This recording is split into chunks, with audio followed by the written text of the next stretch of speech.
Bienvenue sur notre chaîne Fan. Aujourd'hui, on plonge au cœur de l'actualité politique sénégalaise, celle du 25 juin. Une journée assez dense, on va dire. Oui, bonjour. Effectivement, beaucoup de choses se sont passées. On va essayer de décoder ensemble les décisions importantes, les tensions qu'on sent monter. Et exactement. Tensions judiciaires, médiatiques, et puis les choix diplomatiques aussi. C'est ça, l'objectif, c'est de dégager l'essentiel pour comprendre un peu mieux ce qui se joue en ce moment au Sénégal. Allez, on y va. Alors, commençons par le Conseil des ministres. Le président Faye, il a mis un cap assez clair sur l'éducation, non? Oui, tout à fait. L'accent est vraiment mis sur la bonne organisation des examens, le bac, le BFM, c'est crucial. Il va même présider le concours général, c'est un symbole fort. Et il insiste aussi sur le calendrier universitaire, j'ai vu ça. Le stabiliser. Oui, et renforcer aussi la gouvernance financière des universités. Ça, c'est un point, disons, sensible et récurrent. C'est pas juste les cours, c'est aussi comment l'argent est géré. D'accord. Et à côté de l'éducation, il y a un autre thème qui ressort fort, c'est l'inclusion sociale. Ah oui, absolument. C'est l'autre grand volet. On parlait d'évaluer la loi sur le handicap, celle de 2010, d'améliorer l'accessibilité, d'organiser des concertations. Donc c'est pas juste des mots, il y a une volonté d'agir concrètement. Ça donne cette impression, oui. C'est peut-être une façon de marquer une certaine orientation politique, de répondre à des attentes fortes sur le terrain social. Et le Conseil a aussi parlé de la gestion des bâtiments publics, c'est ça? Un inventaire, rationaliser les locations. C'est ça. Un peu de ménage administratif, si on veut. Et puis, l'agenda diplomatique aussi, avec cette conférence à Séville sur le financement du développement et l'anniversaire de l'indépendance du Cap-Vert. Donc pas mal de choses. Ok, mais tout ça, ça se passe dans un climat qui semble quand même assez tendu, surtout autour de la justice et de la presse. L'affaire Bachir Fofana, là, ça fait beaucoup de bruit. Oui, c'est un cas assez emblématique en ce moment. Ce journaliste, donc, en garde à vue. Et ce qui est notable, c'est que c'est suite à une autosaisine du procureur. Autosaisine, c'est-à-dire? Que le procureur ait décidé d'ouvrir une enquête de sa propre initiative sans qu'il y ait eu une plainte au départ. Pour diffusion de fausses nouvelles, apparemment, sur un appel d'offres de l'Assemblée. Il aurait confondu des identités, c'est ce qui se dit, et il l'aurait reconnu. C'est ça. Ce qui, complexifie un peu la lecture de l'affaire, évidemment.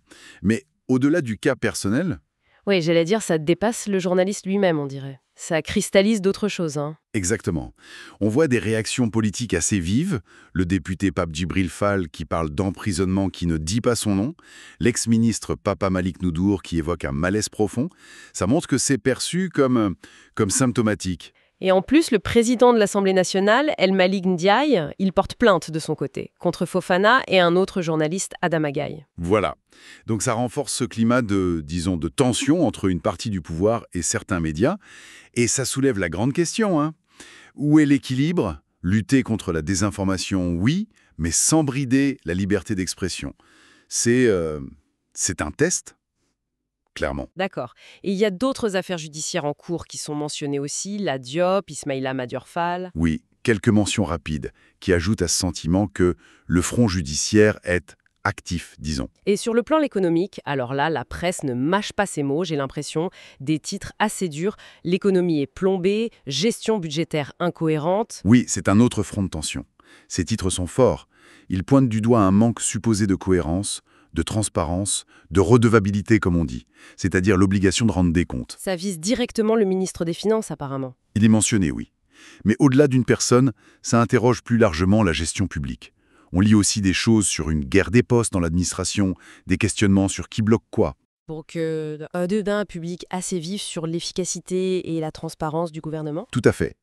C'est un indicateur important de l'état de l'opinion et des préoccupations. Ok.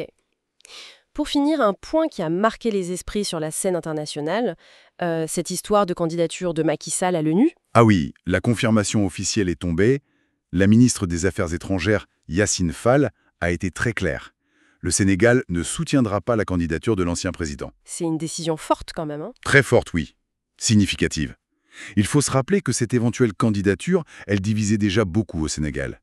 Et puis, les relations entre l'ancien régime et le nouveau sont, notoirement complexes. On peut dire ça, oui. Donc, c'est un choix diplomatique majeur. Ça marque une rupture, une affirmation d'autonomie du nouveau pouvoir.